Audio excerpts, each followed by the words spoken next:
Hola amigos, welcome back to my YouTube channel. I am so glad to have you here.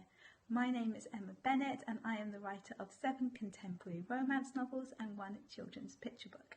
Today I'm wanting to speak to you about gratitude journaling and why I think it is so important that we all at least try it.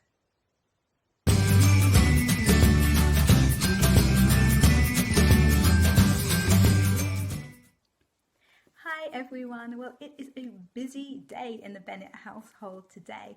Our youngest is going to have his birthday tomorrow, so we've been busy wrapping his presents, making his cards. He wants a treasure hunt for his presents, so one of his brothers has been helping me to write clues. We got a little bit confused and messed up at one point, but I think it's all sorted now and we just have to hide them all with the clues later.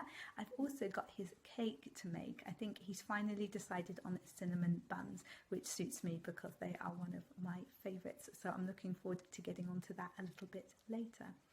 Anyway, hopefully, as it is his birthday, he will have lots to be grateful for, which brings me very neatly around to the topic of today's video, which is gratitude journaling. Now, if you've never heard about gratitude journaling before, it is the habit of writing down things that you are grateful for every day. I've never been one for journaling previously. I don't know whether it was because I felt kind of self-conscious about writing down my thoughts and my feelings, or whether it was just trying to find the time if you're wanting to do like a page or two of a big journal every day, and I just never kept up with it. But I have kept up with gratitude journaling for a couple of years now. And that is because it is so easy to do and it only takes a couple of minutes a day. So some people just write one gratitude for each day. Some people write many more.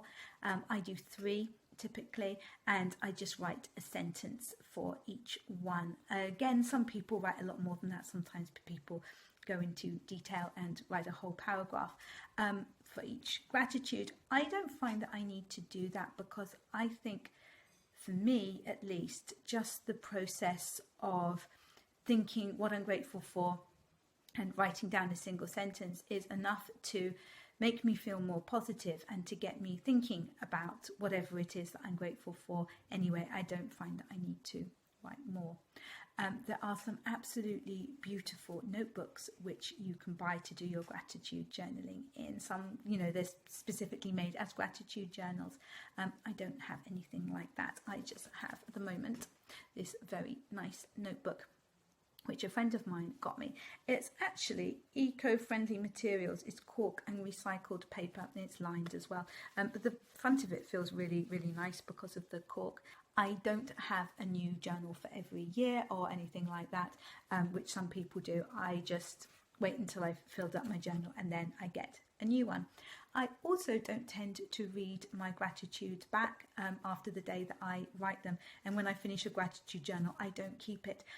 It's not something that I need to read back to again. I guess any day I've got new gratitudes I'm writing anyway, so I don't really need to look back on the old ones, I find. But I guess some people might enjoy looking back and reading what they were grateful for in the past. It's just not something that I do.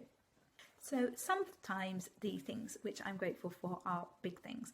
I might be grateful to live in a nice house. I might be grateful to have a husband that I love. But most of the time I try to focus on little things.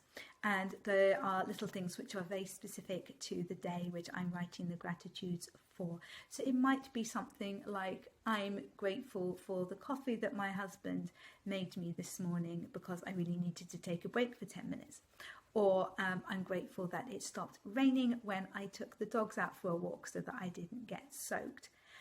It's fine to do big gratitudes as well, but it is really important to mix them up so that you're thinking of different things, and especially things which are specific to the day that you are thinking about. It's best to either do your gratitudes first thing in the morning or last thing at night. I do them last thing at night because I think it's quite nice to write them as you're going over the day while the day is fresh in your mind, and it also kind of makes you feel more positive before going to sleep.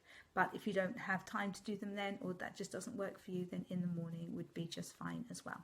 Sometimes, of course, it will be easier than other times to find things to be grateful for. We all have bad days. Unfortunately, we all have really terrible days at times, and it can be very, very hard to find something to be grateful for. But if you stop, if you make the conscious effort to try to see something positive, it is usually possible to find something. An example is when I found out that my father had passed away. I was very grateful for my dog because I needed to be quiet, I needed to be by myself and to process what had happened. And so I took my dog out for a long walk, and he was lovely and very understanding and undemanding, and I was just very grateful to have him that day. He gave me some comfort having him with me, but I didn't need to talk to him or explain myself, and I could just be in my own little mind, and that's exactly what I needed right then. So you mustn't just take my word for it that gratitude journaling can be really positive and a really fantastic experience. It has been scientifically proven many, many times over.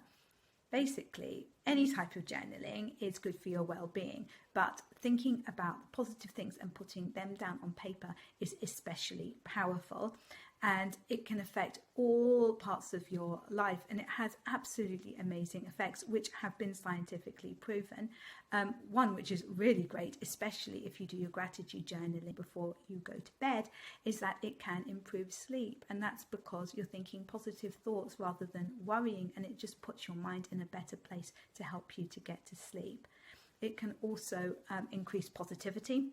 It decreases stress, and it can increase your self-esteem because you're recognizing your achievements and being with them, writing them down, taking note of them. That's pretty powerful stuff because you're choosing to see what's good in your life. You're choosing positivity over negativity and giving less power to those negative emotions.